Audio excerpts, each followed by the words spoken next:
Hello and welcome to another one of our unboxing videos. Today, as you can probably read by the box, it's another Reximex.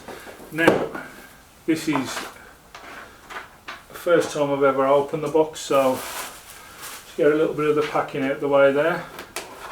We have a Reximex box, which I'll discuss what's in there in a moment.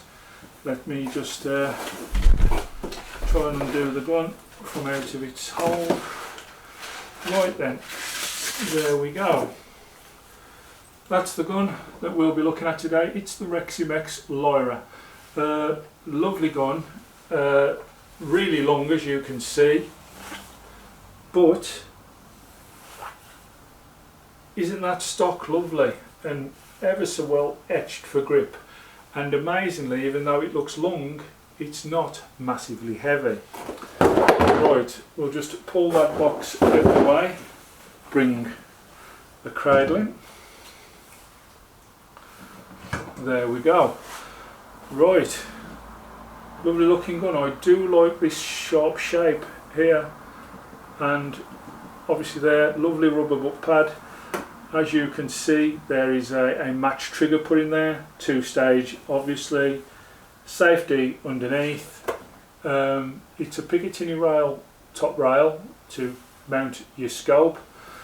And obviously you have a huge 280cc air tube. So they reckon this one's probably good for about 120 to 140 shots. I would imagine in 2.2 version, maybe more.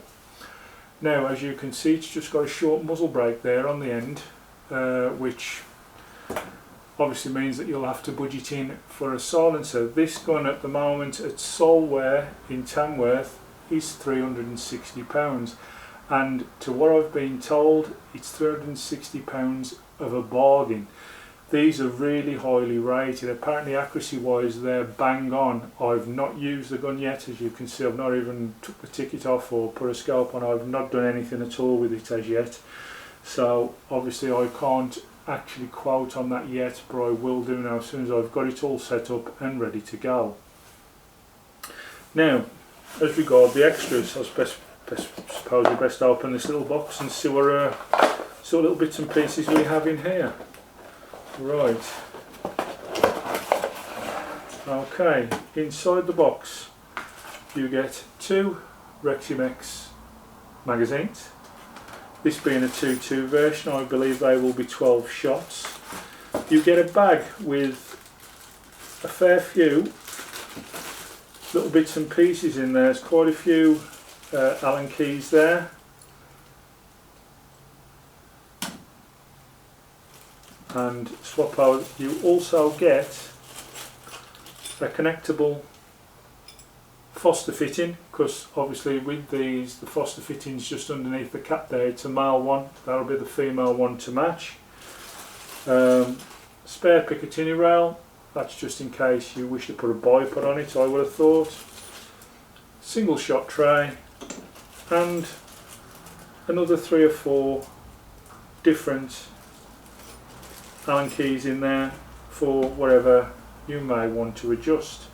So they've not scrimped, they do give you a little, you know, a bag of goodies really there. Also I've just noticed inside,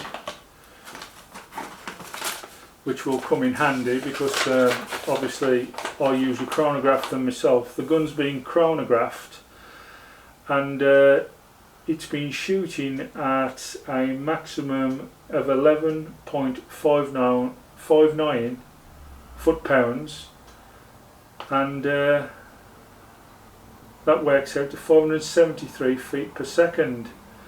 At its lowest it did an 11.39, and that was 568 feet per second. Chrono readings come with the gun obviously. Also inside you get your Reximex manual. You get a Reximex card to write down your scores, and Reximex are always polite enough, they do throw you in a target card and a mini one to tune it in. So I think that's really good of them.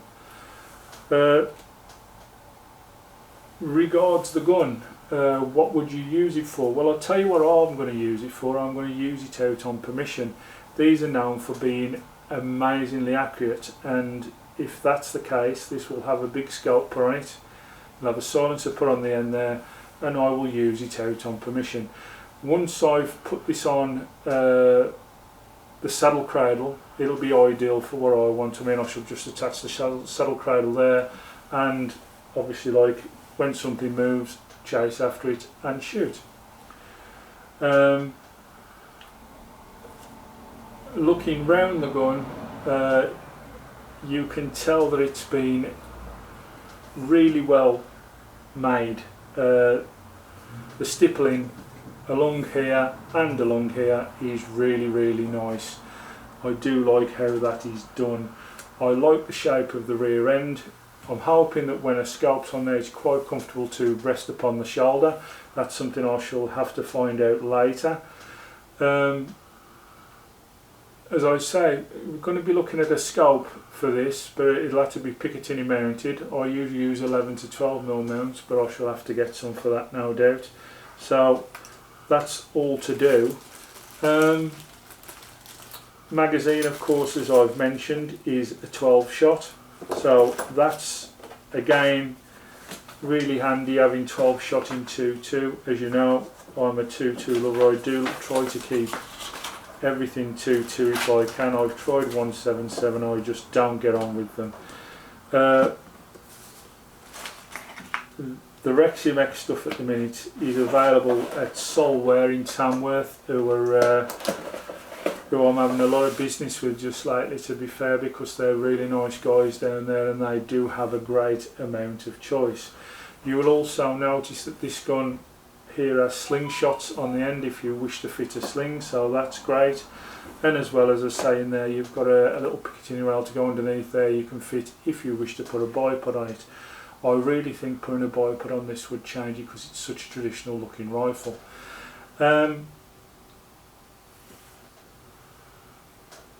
12 shots around the 11.5 foot-pound mark is good. That's what you really want. You know, if you different size pellets, and that will keep you well within the system. It's a biathlon style